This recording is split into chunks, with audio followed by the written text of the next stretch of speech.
Thank you. We are in the Music Lounge live with Adele, who will play a sold-out La Zona Rosa show tonight. Real quickly, I want to thank the folks at Round Rock Honda and Chem Free for presenting the performance. The Salt Lick and Coors also provided the beverages and food for you folks. So, I mean, just a room full of wide, smiley faces here, and they follow you wherever you go, smiley faces. I mean, but you say, you know, before we started this today, you said, I'm a little tired, my throat is, and then you found out it was live, and you were like, I'm nervous. You played Saturday Night Live for 17 million people. The Grammys You should have seen me backstage at God SNL. knows Oh, my God. I was literally like projectile, like being sick on the wall. I was so frightened. But, I don't know. Nerves never die down. Doesn't matter, like, what it's for. I mean, you still get nervous everywhere you go. Anything I do. It doesn't matter how, like, for fun something is, or how serious it is, or how small or how big, or, it doesn't matter. Like, if you're, like, standing, I don't know why people ever choose to stand in front of an audience and, like, bare themselves. Like, the stupidest idea I've ever heard. But I don't know, I get something out of it that I can never put my finger on, but I put myself through hell. Like, once when we played in Brussels, I was, like, all ready to go on. I was like, yeah, come on. And I just started being sick. And I had to delay the show by like half an hour so I didn't have that nasty sour taste in my gums. But you feel, or you look more comfortable on stage as this year has gone by. I saw you at Bonnaroo over the summer, and granted it was hot and it's a sweaty festival in the middle of nowhere, Tennessee. Yeah. But I mean, you look at you now, on the awards or on Saturday Night Live or whatever, it's almost a different person in just those 6 months. I'm getting better at it, but it's still like, I think I'm just kind of getting a better poker face rather than kind of actually get kind of calming down with it. But since Bonnaroo, I mean, a lot has happened. Like, but SNL, I mean, a lot of people think I don't look nervous on SNL, but I can tell because I'm holding on to the mic stand like this in case I fall over.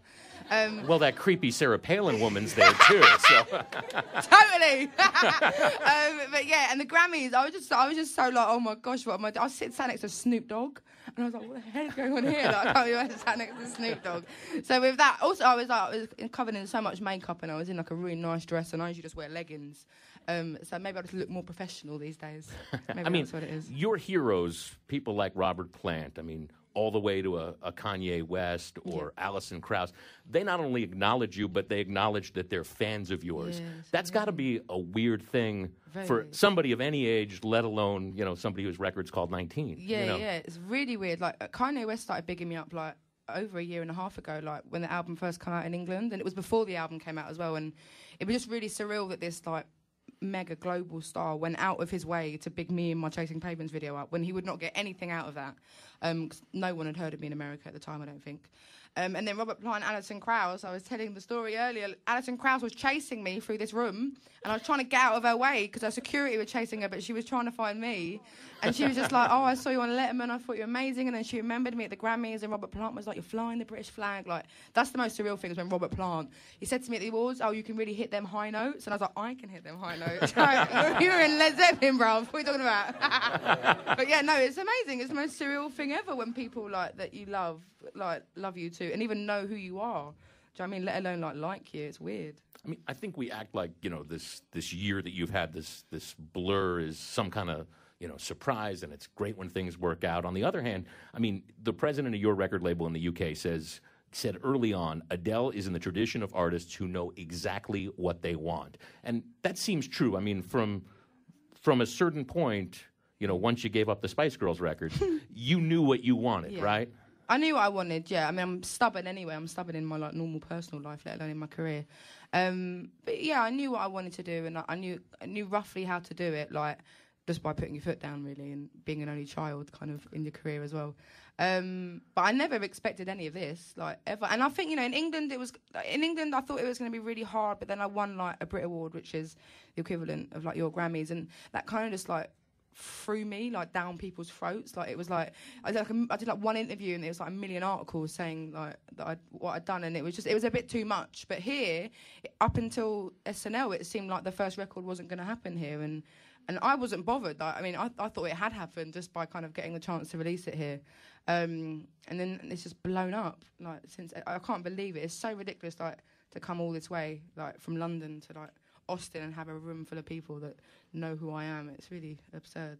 We're speaking with Adele on KGSR. But Richard Russell, the head of Excel, he's funny. Don't take him seriously. Is he a liar or is he just funny? No, he's truthful. I'm stubborn. Yeah.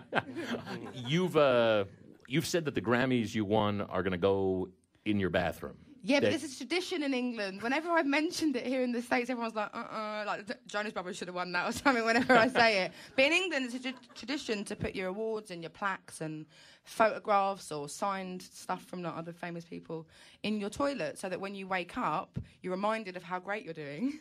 And so that all your friends, like, one time, right, I met this guy, and I have a Brit Award and a Mercury Music Award and some European ones I can't even pronounce, so I'm not going to try. And they were sitting in my toilet, and I met this guy, and he come back for a cup of tea, and he had no idea who I was, and came out the toilet and was like, "Who are you?" Like, it was just, it's just fun. You get to like tell people. I don't know. See, here the tradition is if you worked on a record that you're embarrassed about, you put that in the bathroom, like your Nickelback Gold album. You put in the bathroom. No, I like my first album. No. That's the American tradition. First album. No, you know what? Like Blur have done it, and Oasis do it, and I'm sure Robert Plant does it. Like, but it's not going on in the toilet. It's going in a cabinet on the wall. Right. It's going to be protected from like toilet dust and stuff like that. Don't worry, I'm not going to disrespect them like that. You've also been pretty clear that Alison Krauss, in particular, is an influence on the next Adele record. That you're using her as a template. How does that work? I mean, what is it that you're trying to take from Alison Krauss and translate into that? Well, I think firstly, I'm just so in awe of her at the moment. Like, I think she's so phenomenal, and I think she's beautiful and charming, and like, I just love everything about her. And then her voice is stunning. Like, I mean, I am more into the kind of big diva soul voices, but her melodies, I think they're like beautiful. Like, I just love the kind of like melodies in country and bluegrass and stuff like that. So I'm trying to incorporate that into my second album. I'm not going to come out with a country record because that's just a complete lie, because I'm the least country person alive, probably. But yeah, certainly the melodies and the kind of chord progressions, I just think they're wonderful. And I'm trying to incorporate that into it more than anything. And like her songs are so sad, but like her lyrics, the tone of her voice are just stunning. Like, I don't know, something about her that blows me away. I mean, and your record, your breakthrough record, is a breakup record. Yeah. I mean, so you've got to start and end a relationship sometime between now and recording the next one, right? Done it already. Done it. All right, check that off. Yeah, totally. All right. She is at La Zona Rosa tonight. We are with Adele in the KGSR Music Lounge, and more music.